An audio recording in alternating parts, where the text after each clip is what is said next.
करें वो अंतिम वाणी। अल्पश्रुतं श्रुतवतां परिहास त्वद्भक्तिरेवं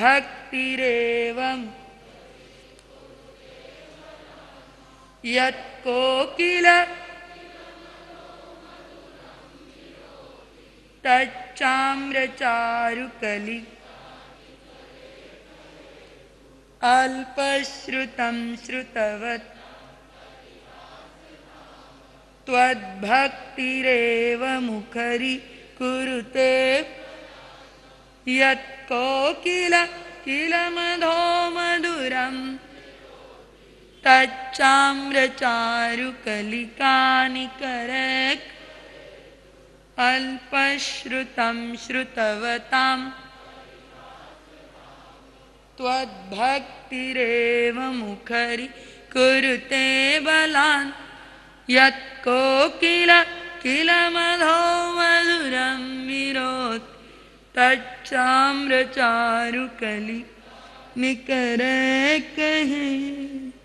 ये दीपावली के पावन पवित्र दिवस श्री उत्तराध्ययन सूत्र वांचना 21 दिवसीय अनुष्ठान के दिवस, जिसमें आज 12वां दिवस और आप सभी श्रवण कर रहे हैं मूल और अर्थ सहित वांचना विवेचना श्री उत्तराध्ययन सूत्र की।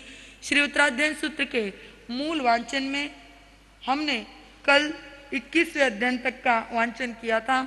22वां अध्ययन रथनेमीय सौर्यपुरम मीनरे आसीराया महिडिये वसुदेवेति नामेनम राय लखन संजुए तस भज्जादुए आसी रोहिणी देवईता तासिम दोन्नम पीदो पुत्ता इट्ठाराम केसवा सौर्यपुरम मीनरे आसीराया महिडिये समुद्र विजय नामम राय लखन संजुए तस भज्जा शिवा नाम तीसे पुत्तो महायसो भगवम अरिट्ठने मिति लोगना है दमी सरे सोरिट्ठने मी नामो लखन सर संजुओ 8 सहस्र लखन धरो गोयमो काल लिच्छवि वज्जरी सह संगयणो समचौरन सोझसो यरो तस बज्जम जायई केसवो अहसाराय वरकन्ना सुशीला विज्जु सोया मणिपभा अहाई जन होती से तिहा गच्छौ कुमारो जासे कन्नम ददामि हम सवो सही हिम नवियो कयको मंगलो दिव्यजुयल परिहियो आभरणे हिम विभूषियो मत्तं च गंधहथिं च वासुदेवस्य जिठ्ठयं आरूढ़ो सोहई अय्यम सिरे चूड़ामणि जहा अह उसी उड़ चामराही सोहियो दसार चक्केण तओ सवो परिवारियो चौरंगिणी सेनाए रयाए जह कम्मम तुंडियाणम सन्नीनाहेणम दिव्येणम गगणम फुसे एयारी सीढ़िये जुइये उत्तमाइय नियगाओ भवनाओ निजाओ वन्नी पुंगवो अहसो तत्थ निजंतो दिस पाणे भयदुए वाड़े हिम पंजरे हिम च सन्निरुद्धे सुदुखिये जीवियंतम तु संपत्ते मनसट्ठा भक्खी अवये पासिता से महापन्ने सारहिम ईणम अब्बवी कस 8 इमे पाणा वाड़े हिम पंजरे हिम च सन्निरुद्धाय अच्छीम अहसरहितौ भणई ए भद्दाऊ पाणीनो तुझ्जम विवाह कज्जम्मी भोयावे उम्बाहुम जनम सौणत सवयणम बहुपाणी वीणासनम चिंते ही से महापन्ने साणुक्को से जिये ही जई मज्ज कारणाए हमंती सुबाहु जिया न मे एयम तु निशेषम परलोगे भविष्य सो कुंडलाण जुयलम सुत्तगम च महायसो आभरणाणी सवाणी सारहि सपणामयि मणपरिणामो यको देवाय जहोयम समोइन्ना सविड्ढी सपरिसा निखमणम जय देवमणुस परिवूढ़ो सिबियारणम तो समारूढ़ो निखमीय बारगाओ रेवययं मिठियो भयवम उज्जाणं संपत्तो ओ इन्नो उत्तमाउसियाओ साहसीये परिवूडो अह निखमयि उचिताहिं अह से सुगंध गंधीये तुरीयं मऊय कुंचिये सैमेव लुंचयि केसे पंचमुट्ठीहिं समाहियो वासुदेवो याणं भणयि लुत्तके समझी इंदियम इच्छिय मनोरहं तुर्यं पावसुतं दमिसरा नाणेनं दंसणेनं च चरित्रेणं तवेणय खन्तिये मुत्तिये वड्डमाणो भवाय एवं ते राम केशवा दसाराय बहुजना अरिट्टणेमिं वन्दिता ऐगया बारगाऊरिं सौणराय कन्ना पवज्जं साजीणसौ निहासायु निरानंदा राईमयी विचिंतेयि धीरतु मम जीवियं जाहं तेणं परिचत्ता सेयं पवयि मम अहसा भमर सन्निभे पुच्छफण गप्पसाहिये सैमेव लुंचयि केसे धीमन्ताववस्या वासुदेवो याणं भणयि लुत्तके समझी इंदियं संसार सागरं घोरं तरकण्णे लहुं लहुं सा पवयिया सन्ति पवावेसितहिं बहुं शरणं परियणं चैव शीलवन्ता बहुसूया गिरिं रेवतयं जन्तिं वासेनोल्लाउ अन्तरा वासन्ते अन्धयारम्मि अन्तोलनस्य साठिया चिवराणि विसारन्ति जहाजायति पासिया रहणेनि भग्गचित्तो पच्छादिठो यतीवि भियाय दट्ठुं एगन्ते सञ्जयं तयं बाहिं कां संगुप्पं वेवमाणि निसीयि अहसो वीराय पुत्तो समुद्र विजयंगो धियं पवे वीरं दट्ठुं इमं वक्कम् उदाहरे रणेमि अयं बद्धे सुरुवे चारुभासिनी ममं भयाहि सुयणु न ते पीला भविष्यहि एहिता भुंजी मो भोये मानुषं खुसुदुल्लहं बुत्त भोगात ओ पच्छा जिन्नमग्गं चरिसामो दट्टुणरणेमितं भग्गुज्जोय पराजियं राईमयि असम्बन्ता अपाणं संवरेतहिं अहसाराय वरकन्ना सुखिया नियम वये जाई कुलं च शीलं च रक्कमाणि तयं वये जयि सिरुवेण वेस्मणा वेसमणो ललियेण नलकुबरो ताहावितेन इच्छामि जयिसि सखं पुरन्दरो पखन्दे जलियं जोहिं धूमके दुरासयं नेच्छन्ति वन्तयं भोत्तुं कुले जाया गन्धणे धीरतु तेजसो कामी ज्योतं जीवीय कारणा वन्तम् इच्छसि यावेयं सेयं ते मरणं भवे अहं च भोगरायस्स तं च सि अन्धगवन्निनो माकुले गन्धणा होमो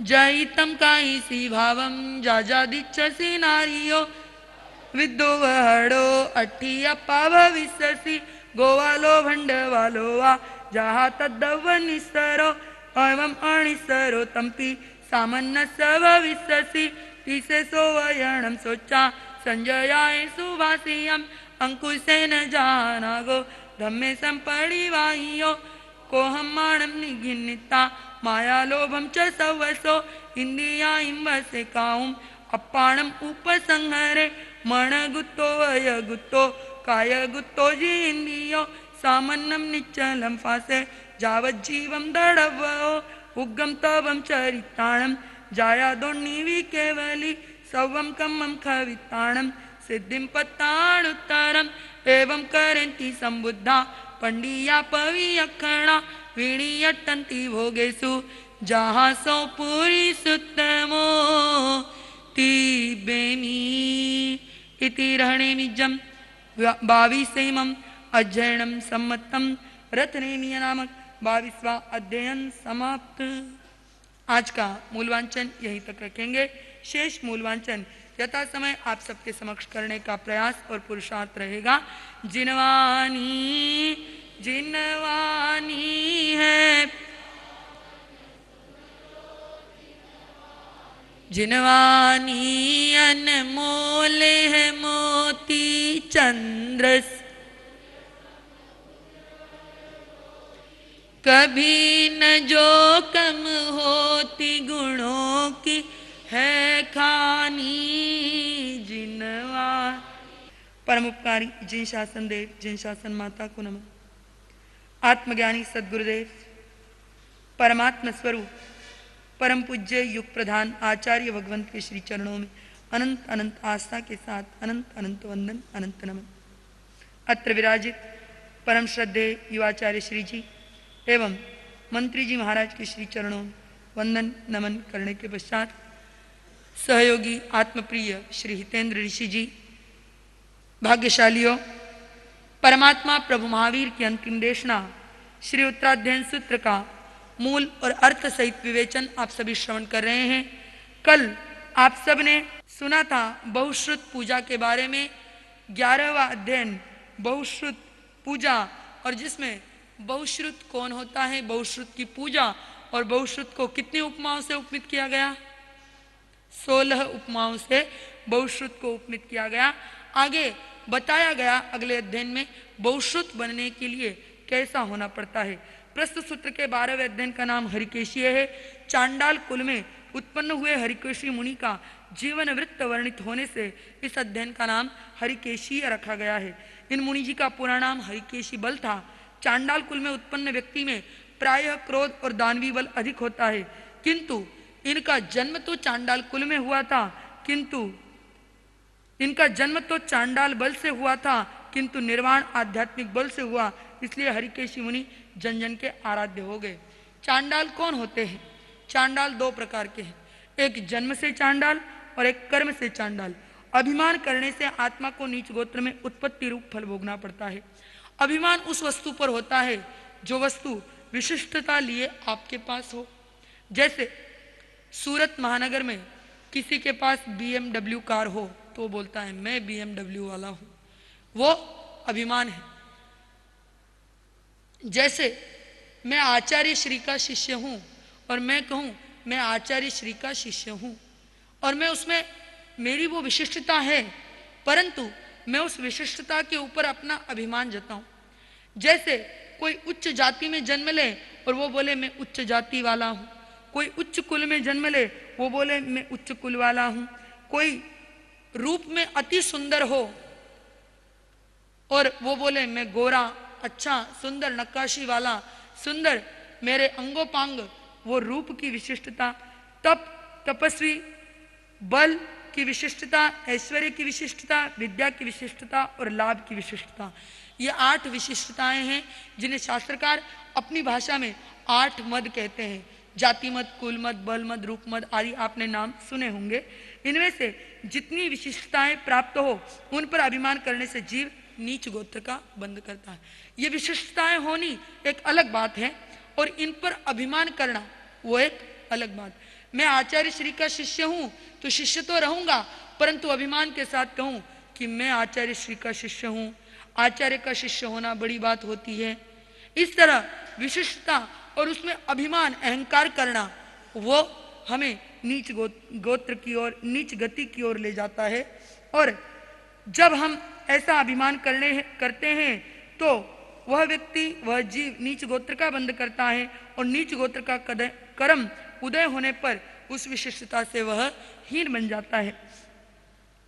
कैसे वह हीन बनता है यह हम जानेंगे इस अध्ययन में। जैन दर्शन का कहना है कि लोक व्यवहार में कहीं कहीं मानव आदरणीय बन जाता है और विहीनता से घृणास्पद और निंदनीय भी बन जाता है। इसके अतिरिक्त अन्य कोई लाभ नहीं। जाति विशिष्टता से जीव दुर्गति को प्राप्त करता है और जाति विहीनता से सुगति की उपलब्धि भी हो जाती है। सुविद्या और सुचारित्र आदि, अहिंसा, संयम और तप अथवा कर्मयोग, भक्ति योग, ज्ञान योग की महत्ता तथा कषायों की मंदता सुगति के कारण है। जो जन्म से चांडाल है, कर्म से नहीं, उसके लिए सुगति सुलभ है। ध्यान से सुनिएगा, जो जन्म से चांडाल है परंतु कर्म से चांडाल नहीं है, उसके लिए सुगति सुलभ है। परंतु जो कर्म से चांडाल है और जन्म से चांडाल नहीं है, उसके लिए दुर्गति अवश्यंभावी है। कैसे? जन्मे तो चांडाल कुल में, परंतु कर्म अच्छे किए तो गति अच्छी मिलेगी। परंतु जन्मे ओसवाल कुल में, जन्मे आर्य क्षेत्र में, जन्मे उत्तम कुल में, उच्च गोत्र में, परंतु कर्म चांडालों जैसे है तो वो दुर्गति में अवश्य जाएगा। जिसमें क्रोध और द्वेष की मात्रा इतनी तीव्र हो कि जो दूसरों के प्राण लिए बिना शांत होने वाली नहीं हो, वह कर्म से चांडाल कहलाता है। मुनि हरिकेशी बल कर्म से चांडाल नहीं थे, जन्म से चांडाल अवश्य थे। क्या घटना घटती है इसमें? मथुरा नगरी के राजा शंख सिंहासन छोड़कर मुनि बन गए। वे एक ग्राम से दूसरे ग्राम में विचरते हुए हस्तिनापुर पधारे। जानते हो ना हस्तिनापुर कौन सी नगरी है? जहां आदिनाथ भगवान को इक्षुरस प्राप्त हुआ था और निर्दोष भिक्षा के लिए वो शंख राजा जो है मुनि बने हुए हैं और नगर की ओर जा रहे हैं। ग्राम में प्रवेश के दो मार्ग थे।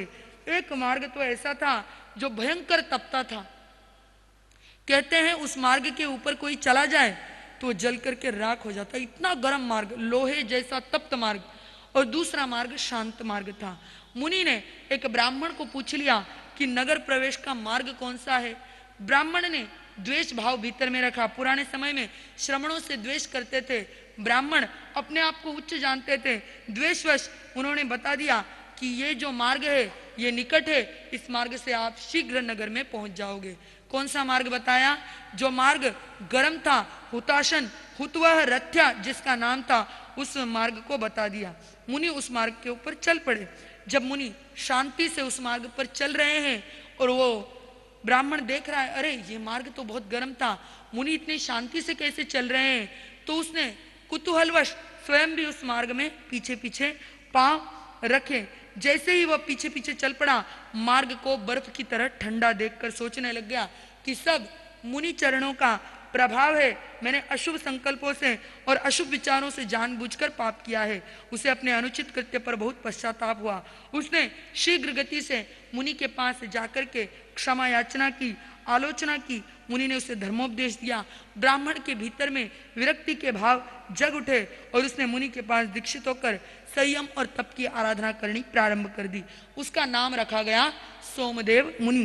मैं उत्तम जाति का हूँ ब्राह्मण, मैं उत्तम जाति का हूँ, यह भाव उसके भीतर में बना रहा। कुल और जाति की उच्चता उसके भाव मन से नहीं गई। अपने रूप का वह अभिमान करने लग गया। कालक्रम से मरकर वह एक साधारण देव बना। कालांतर में वह देवभव और देवायु पूर्ण कर जातिमत के प्रभाव एवं परिपाक से गंगा नदी के तट पर हरिकेशी जाति के अधिपति बलकोट्य नामक चांडाल की पत्नी गौरी की कुक्षी से पुत्र रूप में उत्पन्न हुआ और उसका नाम बल रखा गया।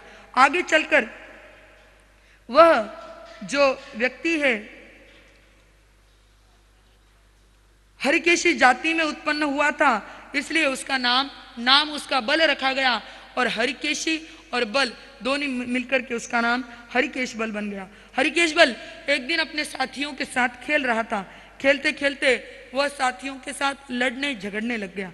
लोगों ने उसे क्रोधी और दुर्जन अप्रिय जानकर के उसे पकड़ा और दूर धकेल दिया। शेष बालकों ने अपना खेल ऐसे ही चालू रखा।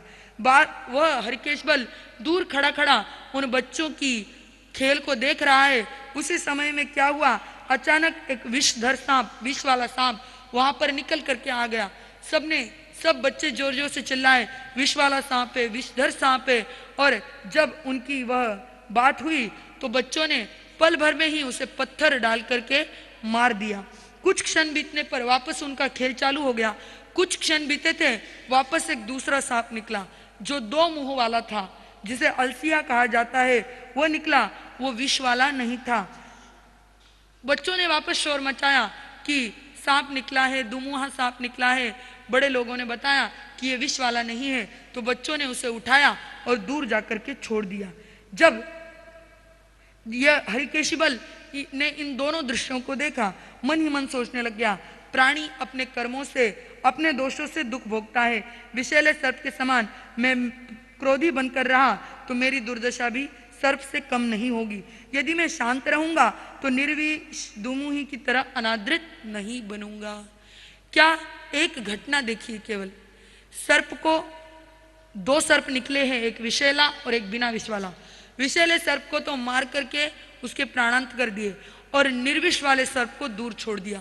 इतनी सी घटना जब उसने देखी, मन में वैराग्य आ गया कि मैं भी अपनी दुष्प्रवृत्तियों को त्याग दूं और अगर ऐसा मैं रहूंगा तो मेरे को भी मैं भी अनादरित यानी अनादर का कारण नहीं बनूंगा। विवेक की ज्योति जगमगा उठी, सोया मन जागृत हुआ, मोह कर्म शांत हुआ। जाति स्मरण ज्ञान उत्पन्न होते ही जाति मत के दुष्ट परिणाम आंखों के सामने एक पिक्चर की भांति चलने लग गए, जिससे विरक्ति की भावना उमड़ पड़ी। निर्वेद को प्राप्त हो उसने दीक्षा ग्रहण कर ली। मुनि हरिकेश बल विषय कषाय राग द्वेष आदि विकारों से मुक्त होकर साधुता का पालन करने लग गए और तपस्या करते करते शरीर के अतिकृष्ट हो जाने पर भी तपस तेज से वे देदीप्यमान थे। उनकी उच्च साधना से प्रभावित होकर देव और यक्ष उनकी सेवा करने लग गए। क्या इसीलिए कहा गया है देवा वित्तम नवम संति जस धम्मे सया मनो। एक बार विहार करते हुए वे वाराणसी के निकट तिंदुक उद्यान में ठहर गए। वहां एक यक्ष मंदिर था, उसमें कायोत्सर्ग करके वे मुनि खड़े थे। उस समय वाराणसी के राजा कौशालिक की कन्या भद्रा यक्ष की पूजा करने के लिए वहां पर आई। उसने प्रदक्षिणा की और प्रदक्षिणा करते करते उसका ध्यान उस मुनि के ऊपर गया। जैसे ही उसका ध्यान गया तो वो मुनि के मैले कपड़े और शरीर की कुरूपता देखकर उसके भीतर में घृणा उत्पन्न हुई और आवेश में आकर उसने मुनि के ऊपर थूक दिया। जैसे ही उसने मुनि के ऊपर थूका, इधर देवता मुनि की सेवा में था। यक्ष ने कन्या के दुस्साहस को देखकर सोचा इसने मुनि की आशातना की है और इसको क्या है, इसका फल इसे मिलना चाहिए। और इस तरह वह यक्ष जो है कुमारी भद्रा के शरीर में प्रविष्ट हो गया। अब वह पागल हो गई, अनलगल बातें करने लगी। दासियां उसे पकड़कर जैसे तैसे राजमहल ले आई। जो जो उपचार करते चले गए त्यों त्यों विक्षिप्तपना उन्मादपना बढ़ता चला गया। तांत्रिकों द्वारा पूछने पर यक्षाविष्ट यक्ष ने कहा कि शरीराविष्ट यक्ष ने कहा कि इसने एक तपस्वी मुनि का अपमान किया है, अतः मैं इसे किसी भी दशा में नहीं छोड़ूंगा। हाँ, इसको एक शर्त पर छोड़ सकता हूं, अगर यह कन्या उस तपस्वी मुनि के साथ पानी ग्रहण कर ले। मरता क्या ना करता। राजा ने सोचा कि मेरी पुत्री जहां पे भी रहेगी सुखी तो रहेगी। राजा ने कहा ठीक है, हम कर देंगे इसका विवाह। यक्ष की बात सुनकर राजा ने उसकी बात मान ली और वो अपनी कन्या को लेकर मुनि के पास आ गए और मुनि को कहते हैं, हे मुनिवर, मेरी इस कन्या को आप क्या करो, स्वीकार करो पत्नी के रूप में। तो मुनि बड़े आश्चर्य के साथ बोले, राजा तुम किसके बहकावे में यहाँ पर आए हो? हम कन्या से विवाह की बात तो दूर, हम तो उन्हें अपने पास रख भी नहीं सकते। मुनि ब्रह्मचारी होते हैं, वे उस आवास में, वे उस स्थान में भी नहीं रहते हैं जहाँ पर स्त्री पशु या नपुंसक हो। ऐसी स्थिति में मैं इसके साथ पानी ग्रहण कैसे कर सकता हूँ? तुम स्वयं विचार करो। मुनि की अस्वीकृति को सुनकर राजा दुविधाग्रस्त हो गया। राज दरबार में आकर उसने उक्त प्रकरण सभी सभासदों के सामने रखा। राज पुरोहित रुद्रदेव वहीं बैठे थे। उसने यह बात सुनकर कहा, राजन, आपकी यह कन्या ऋषि को समर्पित होने के कारण अब ब्राह्मण की संपत्ति हो गई है। आप इसे किसी ब्राह्मण को दे दे, इसी में आपका कल्याण है। राजा का दान तो पुरोहित लेता है, अतः यह कन्या इन्हीं को देनी चाहिए। यह सोचकर राजा ने अपनी कन्या पुरोहित रुद्रदेव को सौंप दी। पुरोहित उसे पाकर अति प्रसन्न हुआ और उसके साथ आनंद पूर्वक अपना जीवन बिताने लगा। कालांतर में रुद्रदेव ने एक बहुत बड़े यज्ञ का आयोजन किया। उसे सफल बनाने के लिए दूर दूर से वेद पाठी ब्राह्मणों को बुलाया और उनके सम्मान में अनेक प्रकार की भोजन सामग्री तैयार की गई। मुनि हरिकेश बल उन दिनों मास खमन तप कर रहे थे। पारने के दिन वे भिक्षात अकस्मात उस यज्ञ मंडप में आ गए। मुनि का शरीर तपस्या से अतिकृष्ट हो चुका था। उन्हें देखकर ब्राह्मण अट्टहास करने लग गए, क्योंकि वे जाति मत से उन्मत्त थे। उन्होंने जब वो मुनि की हंसी उड़ा रहे थे और अपने जाति मत पर अभिमान जता रहे थे, उस समय में एक ब्राह्मण ने उसको देखकर कहा कि यह काला कलुटा विभत्स शरीर वाला बदसूरत कूड़े के ढेर पर पड़े हुए चिथड़े से जिसका आधा तन ढका हुआ है, वह कौन है? यहाँ क्यों खड़ा है? किस आशा से यहाँ आया है?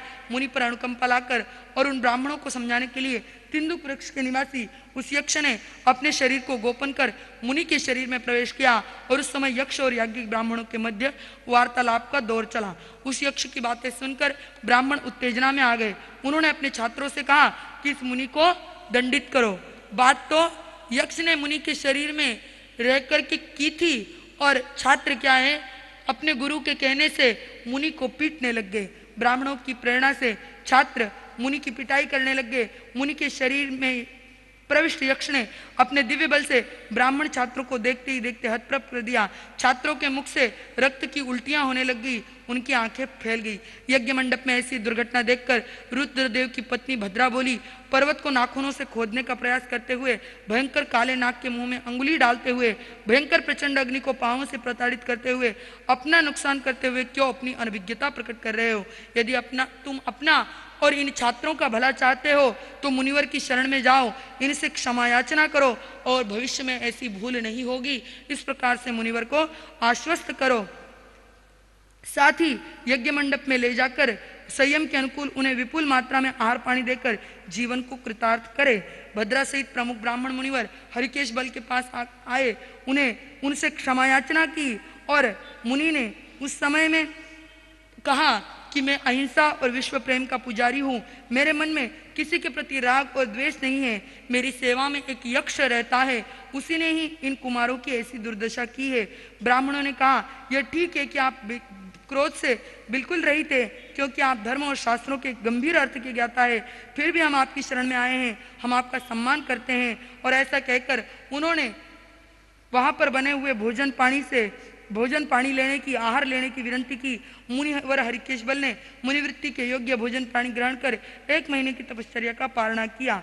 ऋषि को दिए दान के माध्यम से वहां पर गंधोदक की वर्षा हुई, फूलों की वृष्टि हुई, दिव्य धन की वर्षा हुई, आकाश में देवदुंदुभी बजने लगी।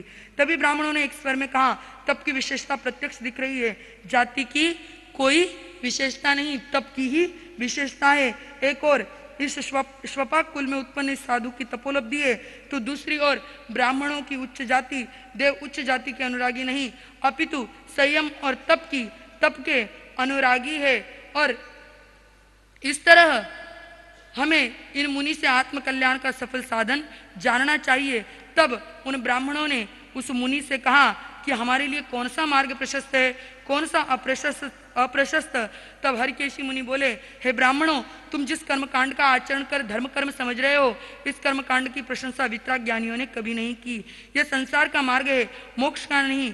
इस मार्ग के अनुसरण से न किसी का कल्याण हुआ न होगा। तब रुद्रदेव ब्राह्मण ने पूछा कि हे प्रभो, हे भिक्षु, हम धर्म मार्ग में कैसे प्रवृत्त हो, कैसे यज्ञ करें जिससे पाप कर्मों का नाश हो सके? तब मुनि हरिकेशी बल ने कहा, रुद्रदेव, सबसे पहले याज्ञिक होना श्रेष्ठ है।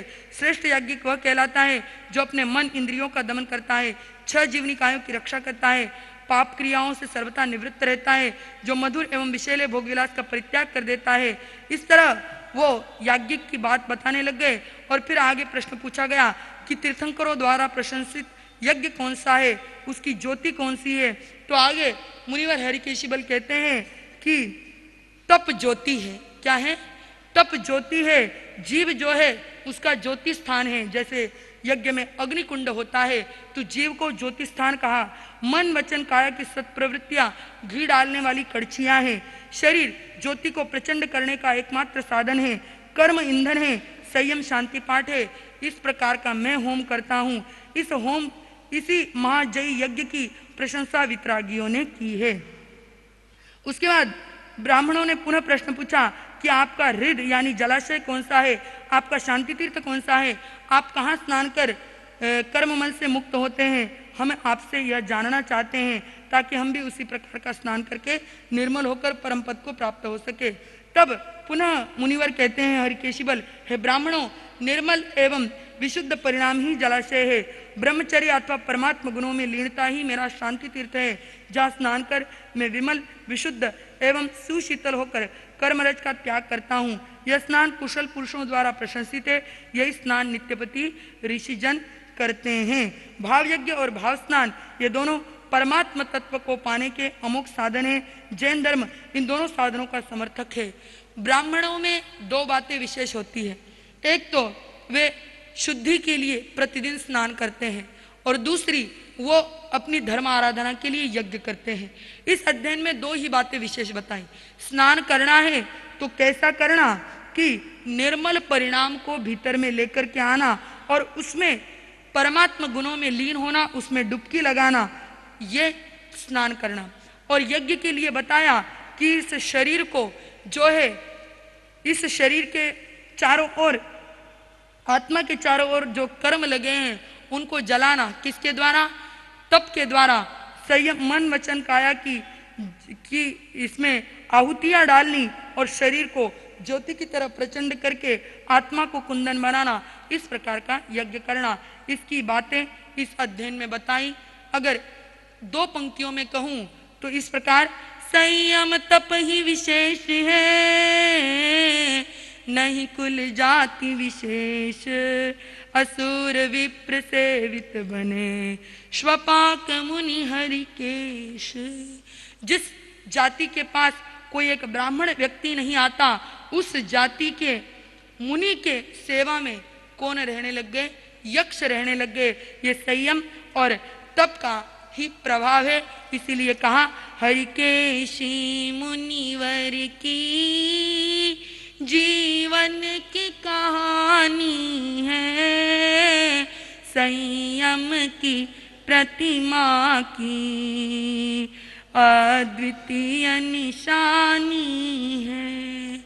इस प्रकार संयम और तप की ये अद्वितीय निशानी, ये 12वां अध्ययन आप सबने आज का अर्थ सहित विवेचन यहीं तक रखेंगे। शेष अर्थ सहित विवेचन यथा समय आप सबके समक्ष करने का प्रयास और पुरुषार्थ रहेगा। आगमे तिविहे पणत्ते तंजा सुत्तागमे अथागमे तद्भयागमे एवं श्री शुद्ध ज्ञान के विषय में जो कोई अतिचार लागे हुए तो मैं आलूम जम्ब एकदम बच्चा मेलियम हिणकरम अचकरम पयहिणम विणयहिणम जोगिणम घोषिणम सिट्ठु दिन्नम दुट्ठु परिचम अकाले को सज्जाओ कालेण को सज्जाओ असज्जाइये सज्जाइयम सज्जायन सज्जाइयम भणता गुणता विचारता ज्ञान और ज्ञानवंत की आशातना की हो, जो मैं देवसी अय्यारों को तत्समिच्छामि दुक्कडम तत्समिच्छामि दुक्कडम तत्समिच्छामि दुक्कडम।